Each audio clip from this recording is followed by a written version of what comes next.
মাঝখানের দিকে পারলে কোথাও প্লিজ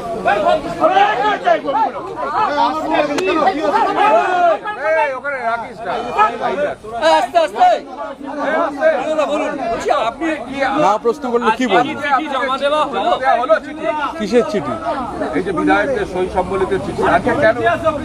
এই যে আপনি 2.5 ঘন্টা বিধানসভায় ছিলেন বিধায়ক হিসাবে স্বাভাবিক, কিন্তু যে জল্পনার মধ্যে আপনি আচ্ছা, এই প্রবীর প্রশ্নটা করছে যে আমি 2.5 ঘন্টা ছিলাম, তা আমরা প্রবীর আবির কতক্ষণ আড্ডা দিই, যখন 4 ঘন্টা 5 ঘন্টা 6 ঘন্টাও বিধানসভায়।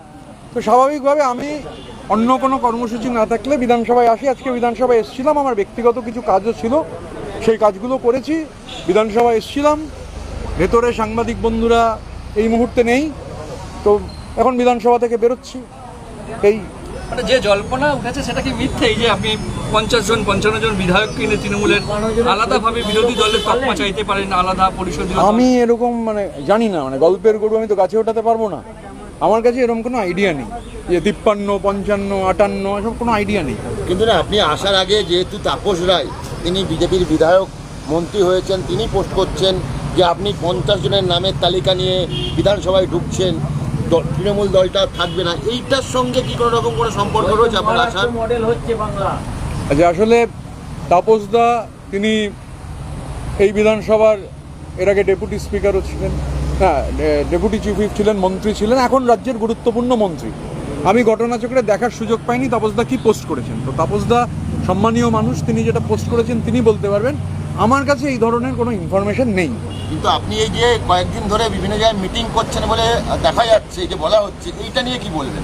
আমি তো গতকাল সাংবাদিক বন্ধুরা আমায় জিজ্ঞাসা করেছিলেন যে একজন নাকি অভিযোগ করেছেন যে আমি নাকি দক্ষিণ কলকাতার একটা মিটিংয়ে হোটেলে, দক্ষিণ কলকাতার একটা হোটেলে দীর্ঘক্ষণ নাকি বিভিন্ন এমএলএর সঙ্গে মিট করেছি।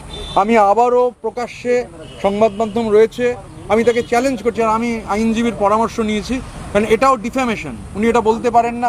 আমি কোর্টকে বলবো যে তদন্ত করে আমার টাওয়ার লোকেশনটা চেক করে দেওয়া হোক, যে উনি যখন বলেছেন তার আগে কোথায় ছিলাম, আর উনি বলা পর্যন্ত আমি কোথায় ছিলাম আমি তার জন্য প্রশাসনকে জানাবো, কারণ আমার মনে হয়েছে এতে আমার মানহানি হয়েছে।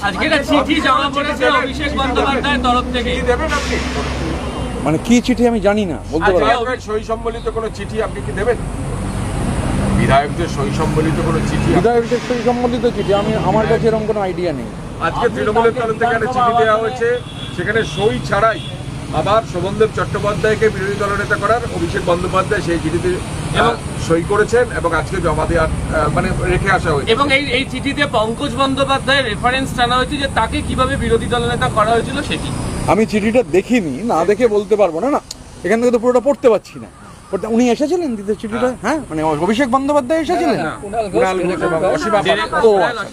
ঠিক আছে, বাহিনী এসেছিল, অসুবিধা দিয়ে ওনারা দিয়েছেন। আমি জানি না চিঠির কন্টেন্ট কি আছে, দেখবো, পড়ে নেবো।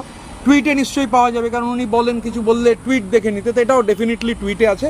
আমি ডেফিনেটলি সেটা দেখে নেবো যে কি লিখেছেন। কিন্তু মানে আমি যা বুঝি আর কি, আসলে এই যে আমাদের বিধানসভা, পশ্চিমবঙ্গ বিধানসভাটা তো শুধু পশ্চিমবঙ্গের বিধানসভা ছিল না।